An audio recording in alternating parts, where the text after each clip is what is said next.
When we think of cities, we imagine civilization, progress, safety, culture, and life. We imagine lights, streets, homes, communities, and opportunity. But for most of human history, cities were not safe places. They were not centers of comfort. They were not symbols of protection. They were some of the most dangerous places a human being could live. Disease spread faster than fire. Death moved through streets quietly. Water carried sickness. Air carried infection.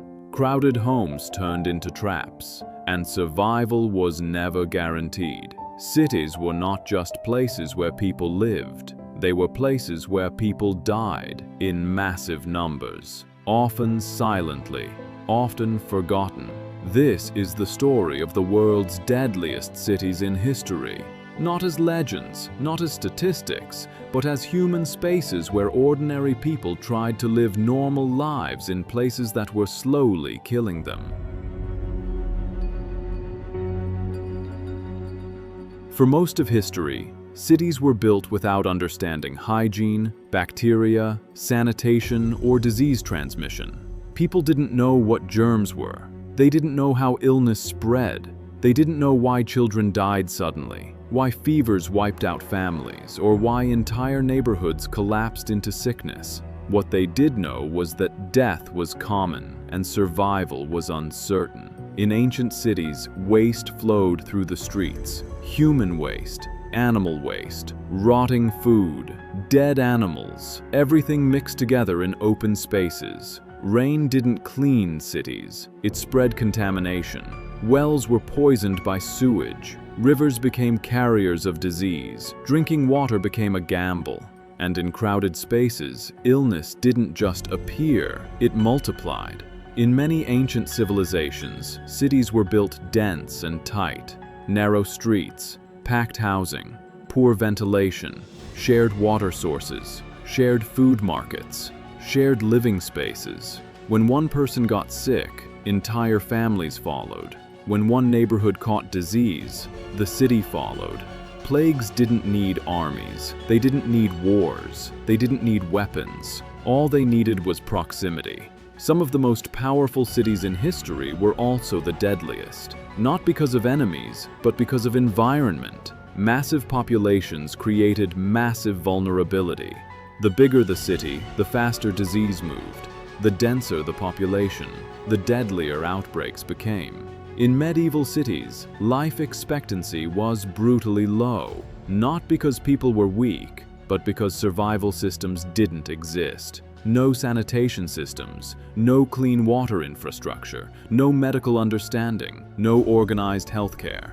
People lived surrounded by waste, animals, insects, and contaminated air. Rats moved freely. Fleas carried disease. Infections traveled without resistance. Entire streets could die in weeks.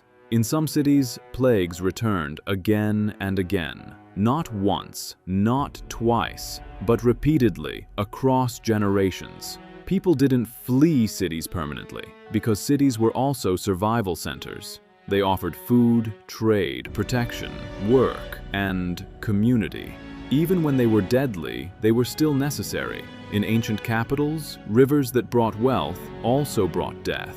Trade routes carried goods and disease. Ships didn't just bring spices and silk. They brought infections, bacteria, and viruses that local populations had no immunity against. Ports became gateways not just for commerce, but for epidemics. In some cities, the air itself was deadly. Smoke from fires, metalworking, burning waste, and crowded living spaces filled the atmosphere with toxic particles. Breathing became harmful. Lungs weakened early. Children developed illnesses young. Chronic sickness was a normal life. In others, water was the killer. Contaminated rivers, polluted wells, stagnant canals. Drinking meant risking infection. Not drinking meant dehydration. There was no safe choice, only less dangerous ones. In some civilizations, ritual, tradition, and belief made survival harder. Bodies were kept inside homes. Burial practices spread disease. Religious gatherings increased infection. Crowds became transmission zones. Faith didn't protect bodies from bacteria. Cities also attracted the desperate, the poor, the hungry, the displaced. People came seeking survival and opportunity, but found overcrowding, filth, and danger instead. Slums formed.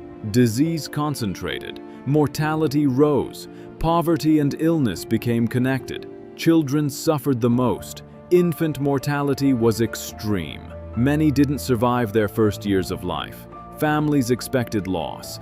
Death was not a shock. It was a reality. Life continued around it. Markets opened. Work continued. Society adapted to constant death. Even wealthy districts were not safe. Disease didn't respect status. Kings died of infections. Nobles died of fevers. Rich and poor shared the same air, the same water, the same vulnerability. Wealth could buy comfort, not immunity. Some cities became known for death itself, places where survival felt temporary, places where life expectancy was brutally short, places where generations were shaped by illness, fear, and endurance. Yet people stayed. They raised families. They built homes. They created culture. They made art. They traded. They loved. They believed. They hoped. Even in deadly environments, humanity continued, because cities were more than danger. They were identity. They were belonging. They were opportunity. They were survival hubs in a dangerous world. People accepted risk because there was nowhere else to go.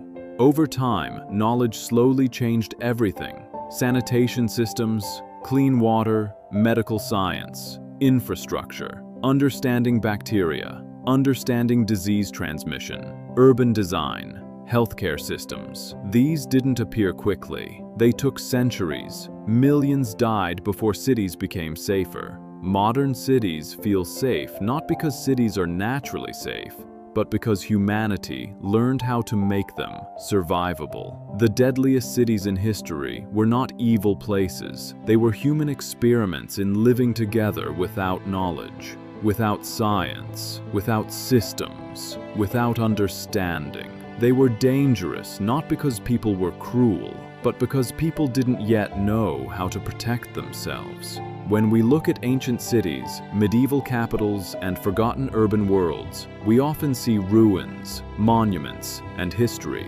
But what we're really seeing are human survival spaces, places where people lived normal lives in environments that were quietly killing them. The world's deadliest cities weren't built to destroy people.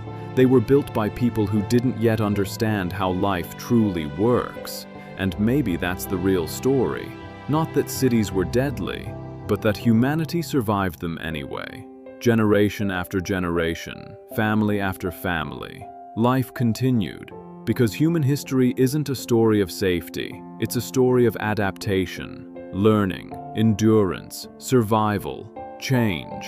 And every safe city today exists because millions lived in deadly ones before it. Because this channel isn't about history, it's about humanity. If you want to keep exploring stories like this, stories that change how you see the world, subscribe and walk this journey with us.